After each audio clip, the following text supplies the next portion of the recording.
This morning, we give thanks to God again, as we have each month, as we've walked the last few months through some of these plans. We give thanks to God for the vaccination process in our country that's showing continued effectiveness in reducing the spread of COVID-19, for the continued opportunities and relationships and activities that create life for us in our communities. It's been so good to hear the stories of people enjoying life and doing the things that we hope to be able to do this summer. So keep sharing those stories. We give thanks to God for the people who continue to guide our country through this pandemic, including health workers that are still caring for COVID-19 patients, for public health officials providing guidance, and for all of our leaders throughout layers of government and in organizations in our communities. And we give thanks to God for each of you who continue to express your gratitude, grace, and understanding within our congregation as we make decisions over these next steps. I think it's really important to recognize a few things, even as we're preparing for a new step forward for our congregation in the pandemic. We have to still recognize that among the 50 states in our country, Colorado is currently experiencing the second highest rate of daily new cases. That's 24.5 per 100,000 people as of the 12th of May. Now, that is lower than some of our peaks and spikes that we've had in the past, but we recognize that that level is still higher than what most people would say is a safe virus transmission rate for the broader community. And so our commitment to doing what is possible to protect the health and well-being of our participants and our neighbors remains strong given the spread of the virus still in our communities. Among our congregation, the vast majority of regular worshiping individuals and families are fully vaccinated. Many of us have gotten 2 weeks past our second doses. However, that does not mean all of us. Some are not, especially including our children who do not have access to a vaccine at this time. So we recognize as a congregation, we are a mixed community of people that are vaccinated and not vaccinated still at this point. We also recognize that this last week, the CDC has changed their guidance to vaccinated individuals, that the majority of activities they participate in can be done indoors and outdoors without masks or social distancing. And that we are aware of those changes in CDC guidance that are all going into effect, including City and County of Denver and our metro area guidance that is all beginning today at level clear. We then, based on all of that, recognize that our worship gatherings this summer are planned to be open to all people regardless of vaccination status. We are not going to be asking anyone to demonstrate proof of vaccine in order to come to our in-person worship services. And so this requires us to continue to implement basic public health measures within reason to limit the spread of COVID-19 amongst a mixed vaccinated community. Our congregation, as I've listened to you all, has a variety of preferences for our next steps. Not everyone is in agreement with what those next steps should be. As well as we have people who have health considerations, people that are immunocompromised that won't allow for a return to in-person worship until virus transmission decreases substantially. And that there are congregants in our community who are not yet comfortable attending an in-person indoor service without masks. And so even though the CDC guidance gives permission, we recognize that there are still boundaries and things that we're going to be working through as a community that we're not just fully opening up because the CDC says that we can. And I want to affirm that this is true for many organizations we see in our communities. You'll notice that places like King Soopers and other restaurants and community gathering places are also not just simply saying, well, doesn't matter anymore, no social distancing, no masks. There may be some places that do that, but a number of our community organizations are still going to require some level of masking and social distancing as we walk through these next weeks, as we continue to hopefully move out of the pandemic. And so please know that we're walking gently and carefully, knowing that we have a very diverse congregation around preferences and beliefs at this time. And so our vision team and I as the pastor affirm at this point that outdoor worship is still our best option as we prepare to begin in-person worship services. Outdoor worship will allow us to have masks off and will give us a higher level of confidence in not spreading the virus because of the dissipation of the virus in the outdoor setting. And so we are not changing our current plans after the CDC recommendation updates, but we will closely evaluate our next steps to consider these updates in the weeks ahead. And again, our goal is not simply to return to regular worship in our sanctuary, but to create meaningful, safe, and transformative worship experiences throughout this summer. And so the timeline, again, to refresh our congregation, in-person worship is scheduled to begin next Sunday, May 23rd in the CTK courtyard with 2 worship services each Sunday, one at 9 a.m. and one at 10:30 a.m., with time with children and families remaining at 10 a.m. each Sunday. Our live stream worship services will remain at the same times as they have been throughout the pandemic, but they will now, beginning next week, be streamed live during our second in-person worship service, in addition to also live streaming the time with children and families for families that don't feel ready yet to bring their kids to an in-person worship gathering, given the inability to have kids vaccinated. Any changes to our summer schedule will be fully evaluated in consideration of how they are going together with public health guidance. So just because we're planning to the end of August at this point doesn't mean that we won't see changes in the weeks and months throughout the summer based on how things are going. And so what you can expect when you attend an in-person worship service here at CTK starting next week. You can enter from 2 locations when you can come. You enter either from the narthex off of Patton Court, where you would normally come into our sanctuary, although you'll come straight through the narthex into the courtyard, or you can enter through the gate off of Osceola Street on the other side. If you have accessibility concerns about distance into the spaces, you can park along the street on Patton and Osceola for a shorter distance into the courtyard area. There will be a table and a greeter at each entrance. At those tables, you will have hand sanitizer, an offering basket where you can place your offerings. We will not be passing an offering plate around chair to chair. You can leave them in the offering basket before or after the worship service at the tables. And there will also be prepared communion cups for you to take into the worship service that have a wafer and prepared grape juice available for you. There will also be disposable masks available at each table if you choose to wear one. Just because we're giving permission to take off masks during worship does not mean that you have to. And so we will provide options for masks if you would prefer to wear one.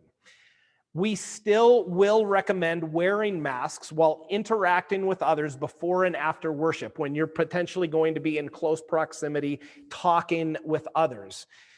This is not meant to be invasive, but rather it's a way to continue to love our neighbors and friends, protecting them and us. Again, as we look at our community being a mixed vaccinated and not vaccinated community. But we will invite you to please take off your mask during worship to be able to participate in the service without those on.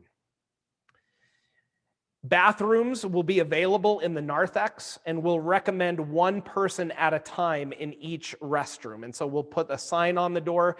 Doesn't mean that somebody's going to be in there monitoring that, but just for the health and safety recommendations, 1 person in the restroom at a time is preferred. There will be shaded seating under temporary awnings in the courtyard. So if you come for worship and are worried about the sunshine, or perhaps on a drizzly day, the rain, there will be shaded coverings available for many of our seats in the courtyard. There will not be bulletins provided for these worship services this summer. All liturgy and music will be shown on a very large screen in the front of the worship space that will be the same screen that people at home on Zoom are seeing. We believe that this screen is going to work well for the vast majority of our worshipers to be able to participate in the service. However, if you have sight limitations, please talk with me and we'll talk about what other methods of participating are needed for inclusivity and accessibility for you. Music through the summer will be digital. There will not be any live musicians. And the same music that we hear in person will be the same music that's heard on the live stream for everybody that's online at home. We will not be encouraging physical contact during the sharing of the peace at this time. So we're not encouraging handshakes or hugs. We are encouraging direct eye contact and other motions, such as a bow or a peace sign or whatever that may be, to be able to connect with one another in the space. But until we feel a little bit more comfortable about the community spread, we're still going to be limiting physical contact during the worship service. If you choose to shake hands or hugs with other congregants as you attend in-person worship, we recommend asking permission before you offer a hug or a handshake, and you only do so before and after the worship service outside of the courtyard. And again, we're going to continue to recommend masks for close physical contact at this time.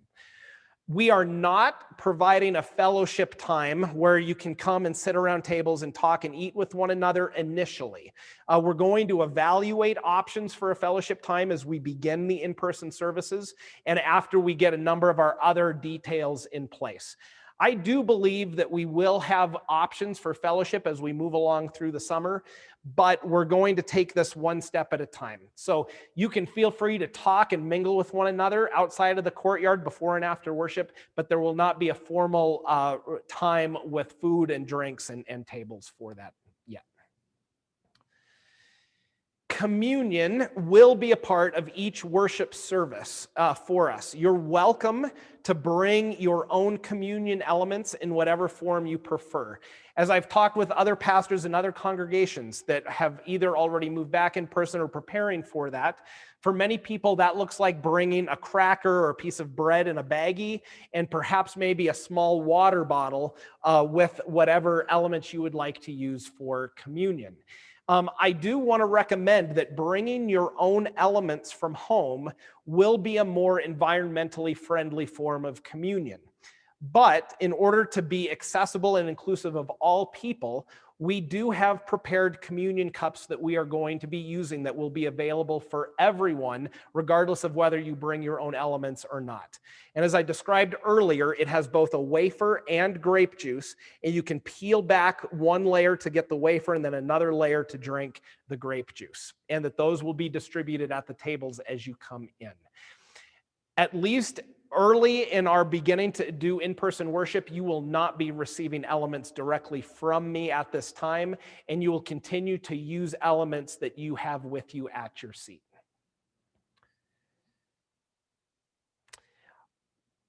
Our services as we begin will not be perfect, nor has any worship service that we've ever done as the church been perfect. There is a lot that we're still learning about how to effectively live stream a worship service and create a meaningful in-person service at the same time. And so please be patient with us over these first few weeks of returning to in-person worship as we learn and we adapt and we navigate all of the components of it. I want to be clear about dates and leadership. I will be leading the first 3 in-person worship services next week on May 23rd and the 2 weeks following on May 30th and June 6th. But then my family is preparing for a vacation to be able to go and visit our family for the first time in well over a year. And so I'm going to be on vacation for 3 Sundays on June 13th, June 20th, and June 27th. Pastor Laura Bostrom, who's presently on leave from call, who previously served at Abiding Hope but no longer is called there, she is going to be presiding and preaching at all 3 of our worship services those 3 Sundays while I'm gone in June. And so you'll have a familiar face and a really great preacher and leader that will be coming to be with you in worship for those 3 weeks. If weather is expected to be a problem on any Sunday morning, as it is this morning, as I look outside the windows here in the sanctuary, I can see that the courtyard is definitely wet. We are going to plan to send out an online-only notice by 7 a.m. on Sunday morning via email, our Facebook page, as well as updating our church voicemail with this information. At this time, we don't have a way to be able to fully cover the courtyard for everyone to protect us against the rain. And so rain early on in the summer will be our biggest concern. Perhaps smoke or excessive heat may be an issue later in the summer, but we will make a commitment to communicate to the congregation by 7 a.m. on Sunday mornings. And so please keep an eye on your email and Facebook page, and you can always call the church office for an update on our voicemail to know about what that is. Later in the summer, it is my belief that we will be using the sanctuary as a weather alternate location. So rather than canceling in-person worship, we will alert everyone that we will be moving into the sanctuary, but we are not prepared for that option yet, both based on public health recommendations and from a technology and setup standpoint. So at this time, if weather is an issue, especially perhaps even next Sunday on May 23rd, we will move to online only as opposed to having a weather alternate location here at the church. We will be needing worship support as we move into this phase as a congregation. We're going to have 2 sets of greeters for each worship service. That's either one individual or one couple or family that will be at those tables. At those tables, you do not need to stand. You do not need to shake hands. You will have a measure of having that table in between you and others, but we would like to have people say hi to people as they come in and encourage people to receive the supplies that they need for worship. And so we will be contacting people and recruiting new greeters for each of our worship services beginning this next week. As with all of our worship services, we need a worship assistant for liturgy and a lector for scripture readings, and that those people will now need to begin to be in person as opposed to being online. And so right now, we do not have a good way to allow an assistant to lead online in person. And so anybody that volunteers to participate in those roles will need to come in person for our leadership. We also are going to, throughout the summer, be creating opportunities to help support the beautification of our courtyard. But our courtyard is still wrapping up some of the construction and painting. And so once we get through with that work, we'll begin the beautification process and doing some landscaping and upkeep in those areas. And so each week, if you're new and doing something new in worship, we will provide training for you and make sure that you're comfortable in any of the roles that we have need of. And so, again, for our worship services, you will need to sign up to ensure that we have enough space in our courtyard for you. Sign up is available online. Those links went out on the Monday email last week, and they will go out again tomorrow as part of the email. Thank you to everyone that did sign up online so far. You can also sign up by calling the CTK office. I had one person do that, call in and say, this is the time for worship I'd like to be at. And it's very easy for us to just get you added in if you're not comfortable using the online sign up. So please, if you have any difficulty with that, reach out. At the end of this presentation, I do want to ask if there have been any questions or problems with worship sign up so far, and we'll talk about whether there's any issues there. And so over these next 2 months, your feedback is needed. We're going to need to hear from you about what is working well and what is not working well, both in person and online. For people that we see online on Sundays, we'll be reaching out specifically to ask if there's issues or what we can improve for that experience. If you're going to remain online next week, you'll notice that the worship experience will certainly be different than it has during the pandemic. And so we're going to be learning about how to create that as a meaningful experience in these weeks ahead. Please be considerate and understanding with the complexities of our worship services as you offer feedback.